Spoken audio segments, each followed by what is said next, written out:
فلأن الصلاة المفروضة من الحق سبحانه وتعالى قلنا انها ليس لها عمل الا انها تقربك من الحضرة.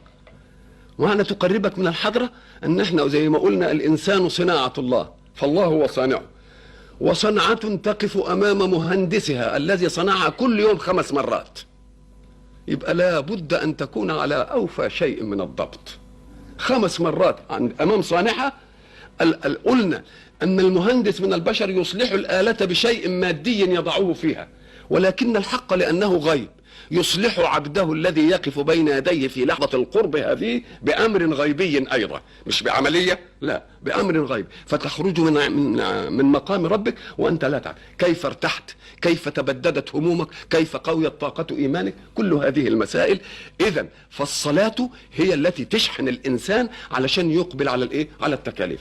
ولذا كان الإسلام قد بني على 5: شهادة أن لا إله إلا الله وأن محمد رسول الله، وإقام الصلاة، وإيتاء الزكاة، وصوم رمضان، وحج البيت. نعم، نيجي نشوف الأركان دي. الأركان قد لا توجد إلا في بعض الناس. هي أركان الإسلام صحيح، إنما ما هيش أركان المسلم، لأن المسلم قد يكون فقيرا لا يزكي فيسقط عنه فرض الزكاة، والمسلم قد يكون مريضا أو مسافرا فلا يصلي فيسقط عنه فرض الصوم، لا يصوم فيسقط عنه فرض الصوم، وقد لا يستطيع فيسقط عنه فرض الحج. إذن فهي أركان الإسلام ليست أركان المسلم، لأن المسلم قد يكتفى منه بأن يشهد أن لا إله إلا الله وأن محمد رسول الله وأن يقيم الصلاة. إذن فالركن الأساسي الذي لا ينفك عن الإنسان أبدا هو الصلاة. ما دامت الصلاة لا تنفك عن الإنسان أبدا، قال لك ومع ذلك كونها لا تنفك عن الإنسان حتى وهو في الحرب وهو مريض لا يستطيع أن يجلس، يقول لك يخطر أعمال الصلاة على قلبه. إذن فلا عذر لها في السقوط أبدا. أنت مطلوب منك أن تشهد أن لا إله إلا الله وأن محمد رسول الله مرة في حياتك، خلاص انتهت. وبعد ذلك قد تكون فقير زي ما قلنا فلا تزكي، مريض وما تصومش، غير مستطيع فلا تحج. فما الذي بقي لك من أركان الإسلام؟ باتك الصلاة وهي الركن المكرر. ولذلك أدي معنى الصلاة عماد الدين. وإذا نظرت إليها وجدتها مع كونها التي لا تسقط ففيها كل أركان الإسلام، لأنك لا بد في الصلاة أن تشهد أن لا إله إلا الله وأن محمد رسول الله. إذن فالركن الأول مكرر فيها. وأيضا إيتاء الزكاة. ما هي الزكاة؟ الزكاة شيء من مالي أخرجه للمحتاج. إذن فأنت تضحي بشيء من مالك. المال في عرف الاقتصاد فرع العمل.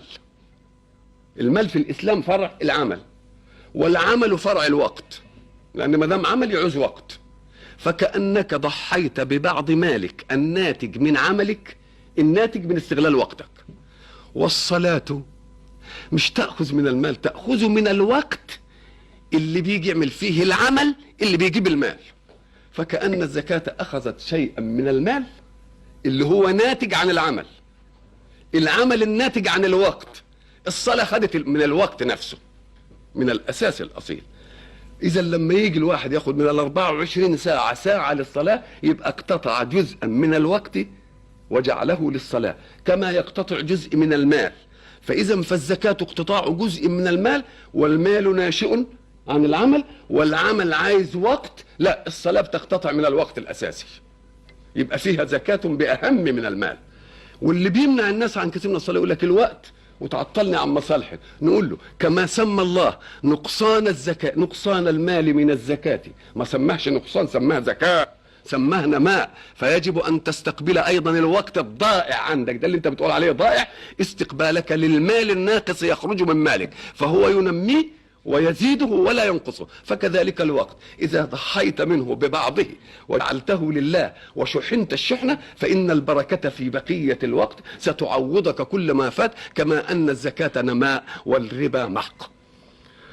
وأيضا ففيها صوم، لأن ما هو الصوم؟ الامساك عن شهوتي البطن والفرج نهار رمضان. لا، انا في الصلاه امسك عن شهوتي البطن والفرج وعن الحركه وعن الكلام وعن وعن وعن وعن الله. اذا ففيها لون من الصيام متعلقاته في المنع اوسع من متعلقات الايه؟